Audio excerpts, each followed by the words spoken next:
بسم اللہ الرحمن الرحیم۔ السلام علیکم دوستو، آپ دیکھ رہے ہیں ہماری دنیا ٹی وی شہزاد احمد کے ساتھ۔ یہودی لوگ روح الامین حضرت جبرائیل علیہ السلام کو اپنا دشمن کیوں سمجھتے ہیں؟ یہودی وہ لوگ ہیں جنہیں عرف عام میں بنی اسرائیل بھی کہا جاتا ہے۔ ان کا مذہب دنیا کے اہم ترین مذاہب میں شامل ہے۔ یہودی مذہب میں حضرت عزیز کو خدا کا بیٹا ماننا، بنی اسرائیل کو سب سے برتر ماننا ضروری ہے۔ آپ کہہ سکتے ہیں یہ ان کے بنیادی ارکان ہیں۔ ان کو بنی اسرائیل اس لیے کہا جاتا ہے کہ یہ حضرت یعقوب علیہ السلام کے ماننے والے تھے۔ اسرائیل حضرت یعقوب علیہ السلام کا لقب ہے۔ شاید مسلمانوں سے ان کے نظریاتی دشمنی اس لیے بھی ہے کہ یہ بنی اسرائیل کو بہت قوموں سے برتر اور اعلیٰ جانتے ہیں، مگر یہ بھی مانتے ہیں کہ اب ان سے یہ اعزاز چھین لیا گیا ہے۔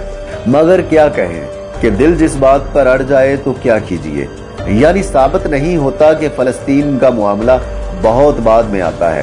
یہ خون خرابہ محض ایک جگہ کے لیے نہیں ہے، مگر یہودیوں کی فطرت میں مسلمانوں سے کینہ، بغض، حسد و عداوت پائی جاتی ہے۔ اس لیے فلسطین میں بے دریغ مسلمانوں کا خون بہایا جاتا ہے۔ ان کے مذہب کی اہم بات یہ ہے کہ کوئی بھی شخص بآسانی ان کے مذہب میں شامل نہیں ہو سکتا، بلکہ یہودی ہونے کے لیے آپ کو سخت شرائط کا سامنا کرنا پڑتا ہے۔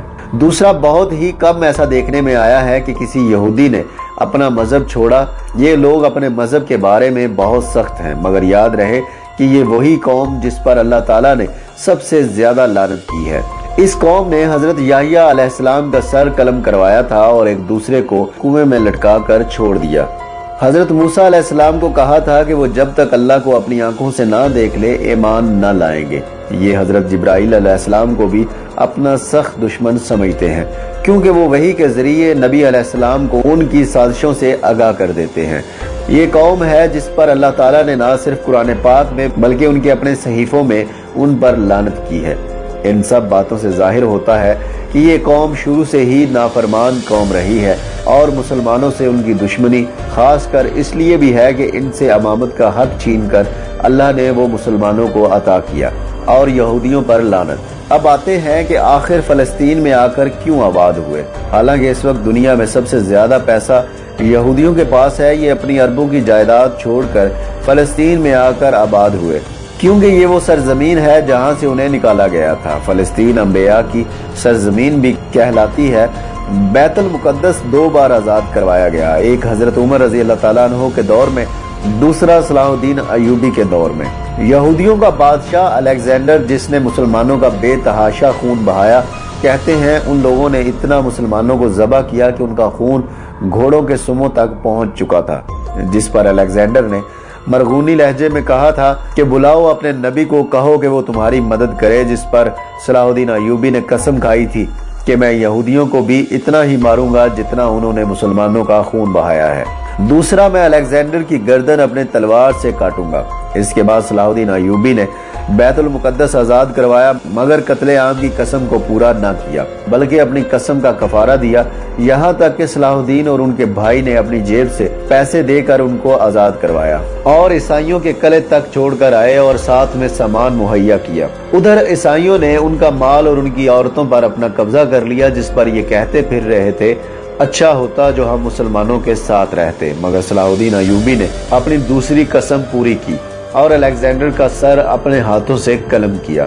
یہودیوں کا اہم مقصد پوری دنیا پر قبضہ کرنا اور اپنا دین سب سے بلند کرنا ہے۔ تبھی یہ فلسطین آ کر آباد ہوئے کہ ان کا کھویا ہوا مقام مل جائے۔ انہوں نے امریکہ کو سود پر قرضہ دیا ہے اور عیسائیوں سے ہاتھ ملا لیا ہے، اور اپنی توپوں کا رخ مسلمانوں کی طرف موڑ دیا ہے، بلکہ عالمی میڈیا پر بھی ان کا قبضہ ہے، جس کی بدولت یہ مسلمانوں کے خلاف آئے دن پروپیگنڈا کرتے رہتے ہیں۔ ان کا اگلا مقصد ہولو ٹیکنالوجی کے ذریعے ایک شخص کو حضرت عیسیٰ ظاہر کرنا ہے، تاکہ جب حضرت عیسیٰ کا ظہور ہو تو مسلمان، جن کو یہ پہلے ہی ہولو ٹیکنالوجی کے ذریعے آسمان سے اترتا ہوا دیکھ چکے ہوں گے، تو تب ان پر کوئی یقین نہ کرے، کیونکہ پچھلے سال چین میں اپنی ٹیکنالوجی سے آسمان پر ایک پورا شہر دکھایا جا چکا ہے۔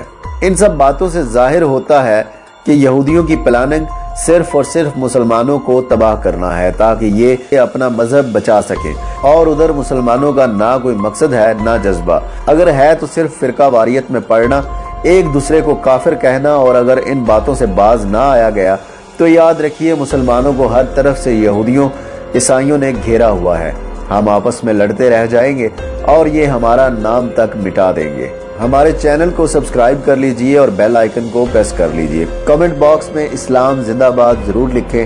نئی ویڈیو تک کے لیے اجازت دیجئے۔ اللہ حافظ۔